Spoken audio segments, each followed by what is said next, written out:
माजी खासदार निलेश राणे यांनी आधी निवडणुकीचे आव्हान स्वीकारावे. आम्ही मुकाबल्यासाठी सज्ज आहोत असे आव्हान आमदार वैभव नाईक यांनी दिले. देवळी वाघमणे प्राथमिक शाळा येथे आमदार वैभव नाईक यांचे जनसंवाद अभियान झाले. या कार्यक्रमात आमदार वैभव नाईक बोलत होते. कर्ज घेतले त्यांना 3 महिन्याचे पैसे सुद्धा या ठिकाणी मिळाले. शासनाच्या आता मुखाशी आपण बघित असाल की 30 रुपयाचे आपलं जे आरोग्य कार्ड आहे, खरं तर आपण त्या 100 रुपये जास्त करतो.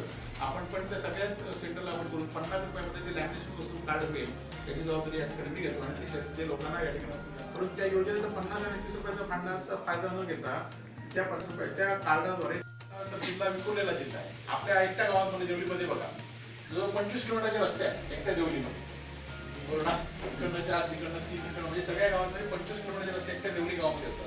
म्हणजे ते आता 10 किलोमीटर 12 किलोमीटरचे रस्ते आपण यावर्षी केले. ह्या 5 वर्षात त्याचा पुढचे रस्ते सुद्धा आपण निश्चितपणे येणाऱ्या काळामध्ये या ठिकाणी करणार.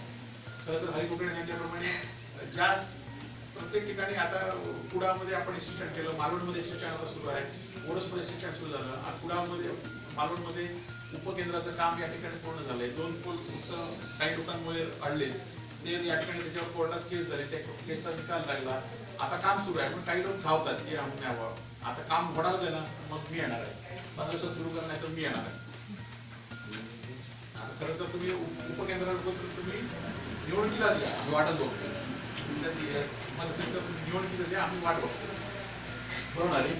15 दिवसात येण्यापेक्षा सबकेशन येण्यापेक्षा तुम्ही आता निवडणुकीत येणार, मग उलट सुटण्यापेक्षा निवडणुकीतच या आम्ही वाट बघतो. तुमची जर तयारी असेल तर निश्चितपणे निवडणुकीला या. खऱ्या अर्थाने आपल्याला अनेक गोष्टी या ठिकाणी होत असतात.